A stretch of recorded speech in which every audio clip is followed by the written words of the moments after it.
Hello everyone. इस video में हम पढ़ेंगे regulations on audit and accounts 2020 का chapter 3, that is auditing in information technology environment. Information technology environment में audit कैसे होता है उसके बारे में हम स्टडी करेंगे। Starting with the topic, audits in IT environment cover either और बोथ ऑफ द फॉलोइंग। जो आईटी एनवायरनमेंट में ऑडिट होते हैं उसमें क्या क्या कवर होता है? आईटी ऑडिट्स या फिर आईटी असिस्टेड ऑडिट्स या दोनों के दोनों। जो आईटी एनवायरनमेंट में ऑडिट होते हैं उनमें क्या क्या होता है? आईटी ऑडिट होता है या फिर आईटी असिस्टेड ऑडिट हो सकता है या दोनों के दोनों हो सकते हैं। अब इनका मतलब क्या होता है?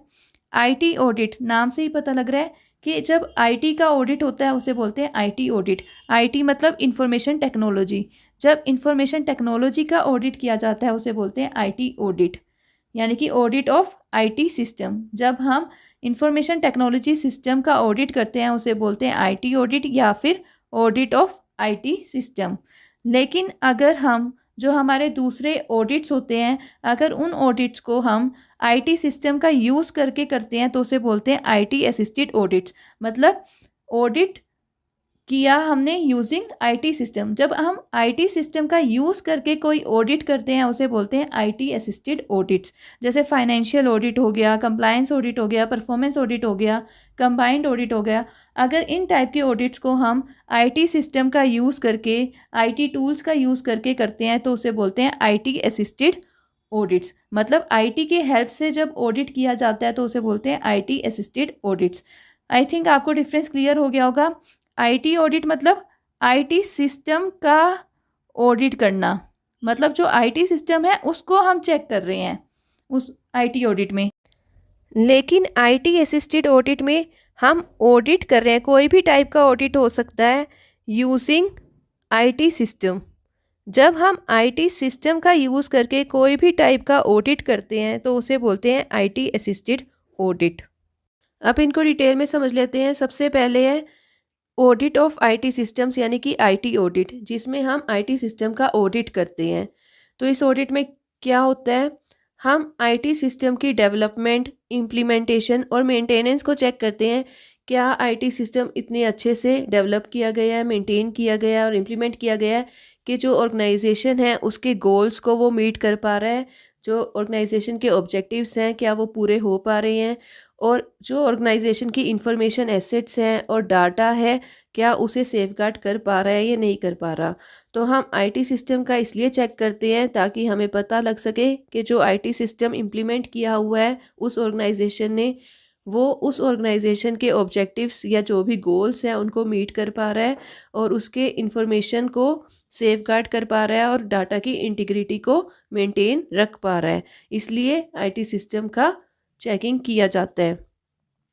आईटी ऑडिट में हम आईटी सिस्टम्स को एग्जामिन करते हैं और जो भी आईटी कंट्रोल्स होते हैं उन्हें भी एग्जामिन करते हैं ताकि इंश्योर कर सके कि ये जो सिस्टम है वो ऑर्गेनाइजेशन के बिजनेस को आराम से होने दे रहा है without compromising it's security, privacy and cost. मतलब आईटी सिस्टम इम्प्लीमेंट करने से क्या ऑर्गेनाइजेशन के जो बिजनेस की कॉस्ट है वो इंक्रीज़ हो रही है या उसकी सिक्योरिटी पे कोई हार्म हो रहा है। इन सब चीज़ों को चेक करते हैं कि आईटी सिस्टम जो उस ऑर्गेनाइजेशन ने यूज़ किया हुआ है, जो आईटी कंट्रोल्स लगाए हुए हैं, क्या वो उस ऑर्गेनाइजेशन के बिजनेस को हेल्प कर रहे हैं, उसकी कॉस्ट को बढ़ा तो नहीं रहे, सिक्योरिटी को कम तो नहीं कर रहे, उसकी प्राइवेसी को हार्म तो नहीं पहुंचा रहे। ये सब चीज़ें आईटी ऑडिट में चेक किया जाता है। और इसलिए भी किया जाता है आईटी ऑडिट ताकि चेक कर सके कि जो आईटी इंफॉर्मेशन सिस्टम है वो जो डाटा मेंटेन कर रहा है क्या वो उस पर हम रिलाई कर सकते हैं कि जो उसमें डाटा मेंटेन हो रहा है क्या वो सिंगल सोर्स ऑफ ट्रूथ है या नहीं है। मतलब अगर ऑडिट के लिए हम आईटी का जो डाटा है क्या उसी पे रिलाई कर सकते हैं, नहीं कर सकते। तो ये सब चीज़ें चेक की जाती है। अब कुछ मेन एस्पेक्ट्स हैं जो आईटी सिस्टम्स के देखे जाते हैं। मतलब इंफॉर्मेशन टेक्नोलॉजी सिस्टम से रिलेटेड जो मेन एस्पेक्ट्स हैं वो क्या क्या होते हैं, इनका बस आपको नाम पता होना चाहिए। डिटेल में हम आईटी ऑडिट मैनुअल में ही पढ़ते हैं इनके बारे में। तो आईटी गवर्नेंस एंड मैनेजमेंट के जो इंफॉर्मेशन टेक्नोलॉजी की गवर्नेंस है और मैनेजमेंट है उससे related. Next is control criteria और एट्रीब्यूट्स एप्लीकेबल टू इंफॉर्मेशन। जो इंफॉर्मेशन मेंटेन की जाती है उसके क्या एट्रीब्यूट्स रहते हैं, जैसे effectiveness, efficiency, confidentiality, integrity, non repudiability, availability, compliance and reliability. तो ये इंफॉर्मेशन के एट्रीब्यूट्स होते हैं। आईटी रिसोर्सेज और एसेट्स कौन कौन से होते हैं, IT applications, information, infrastructure and people.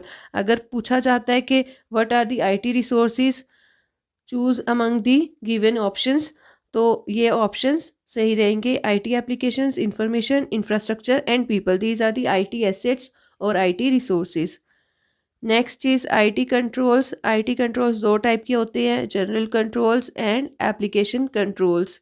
General controls मतलब जो ओवरऑल इंफॉर्मेशन टेक्नोलॉजी सिस्टम को कंट्रोल करने के लिए लगाए जाते हैं, लेकिन एप्लीकेशन कंट्रोल सिर्फ इंडिविजुअल एप्लीकेशंस के लिए यूज़ किए जाते हैं। Next is information security. Last is end to end processes for managing IT. तो ये सारे की एस्पेक्ट्स हैं आईटी सिस्टम के। अभी हमने देखा कि आईटी सिस्टम्स के कौन कौन से मेन की एस्पेक्ट्स होते हैं। तो अब हम देखेंगे कि आईटी ऑडिट में कौन से एस्पेक्ट्स को कवर किया जाता है। जब आप आईटी ऑडिट करते हैं तो उसके स्कोप में कौन कौन से एस्पेक्ट्स कवर होते हैं। सबसे पहले होता है IT governance and management and planning for IT systems. जो आईटी सिस्टम्स की प्लानिंग है, गवर्नेंस है और मैनेजमेंट है, उसको चेक किया जाता है आईटी ऑडिट में। Next is acquisition, development and implementation of an IT system, कि जो आईटी सिस्टम है उसको कैसे एक्वायर किया गया, कैसे डेवलप किया और उसको कैसे इम्प्लीमेंट किया जा रहा है, उस चीज़ को भी चेक करते हैं। तो second point is acquisition, development and implementation of an IT system. Next is application controls for IT system. जो आईटी सिस्टम के एप्लीकेशन कंट्रोल्स हैं उनको भी कवर किया जाता है ऑडिट स्कोप में। Next is operations and maintenance of an existing IT system. जो एग्जिस्टिंग आईटी सिस्टम है उसको कैसे ऑपरेट किया जा रहा है, कैसे मेंटेन किया जाता है, उस पर भी ध्यान दिया जाता है। इवन चेंज मैनेजमेंट पे भी दिया जाता है कि जो भी चेंजेस किए जाते हैं आईटी सिस्टम में उसे कैसे मैनेज किया जाता है, उस पर भी ध्यान दिया जाता है। Next is IT outsourcing. IT outsourcing जब की जाती है तो उसको भी चेक करते हैं।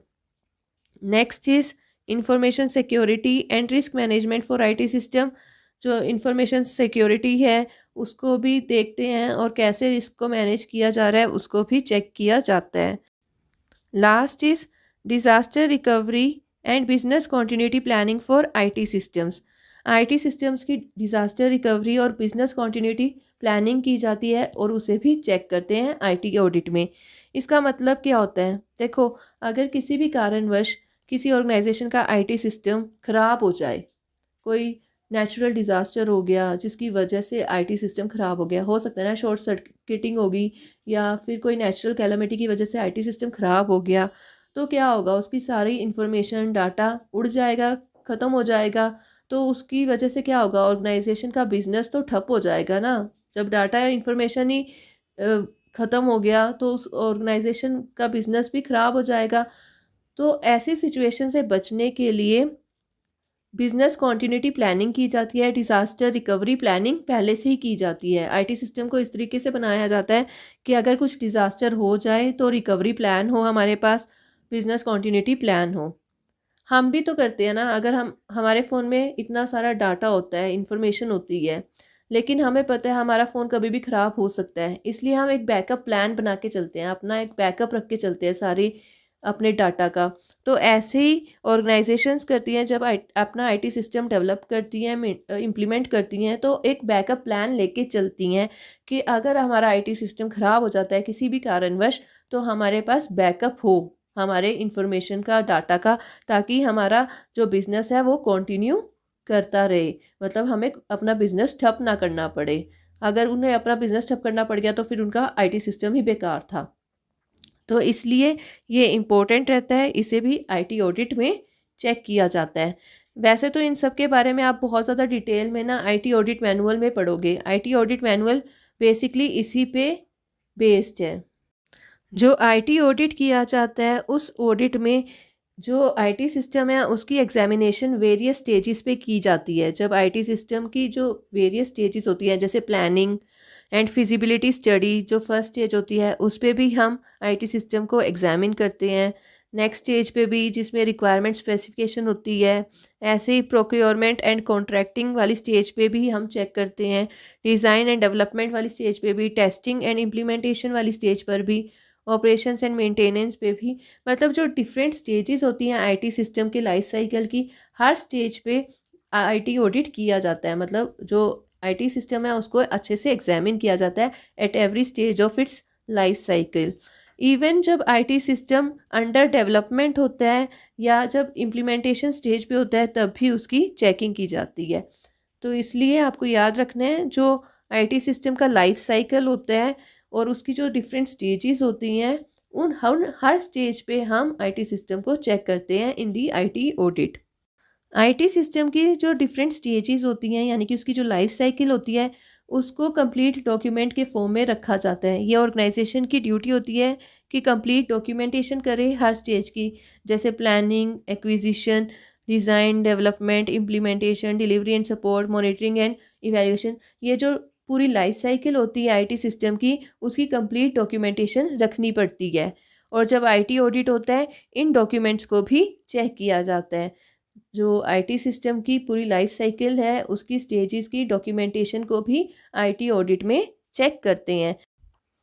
ये ऑडिटेबल एंटिटी की ड्यूटी बनती है, यानी कि उस ऑर्गेनाइजेशन का जिसका ऑडिट हो रहा है, कि वो सारी फैसिलिटीज़ प्रोवाइड करे ऑडिट के लिए। और अगर कोई भी शॉर्टकमिंग्स होती हैं तो उस पर जो आईटी ऑडिट है वो कमेंट कर सकता है। ऑडिटेबल एंटिटी से उसके आईटी सिस्टम्स की इंफॉर्मेशन मांग सकता है। जो भी आईटी सिस्टम्स या आईटी प्लेटफॉर्म्स वो यूज़ कर रहा है या डेवलप कर रहा है, उनकी इंफॉर्मेशन ऑडिट ले सकता है। इवन मोबाइल ऐप्स की भी इंफॉर्मेशन ली जाती है। मतलब इसे भी एक आईटी प्लेटफॉर्म ही कंसीडर किया जाता है for the purpose of IT audit. IT audit क्यों इम्पोर्टेंट होता है?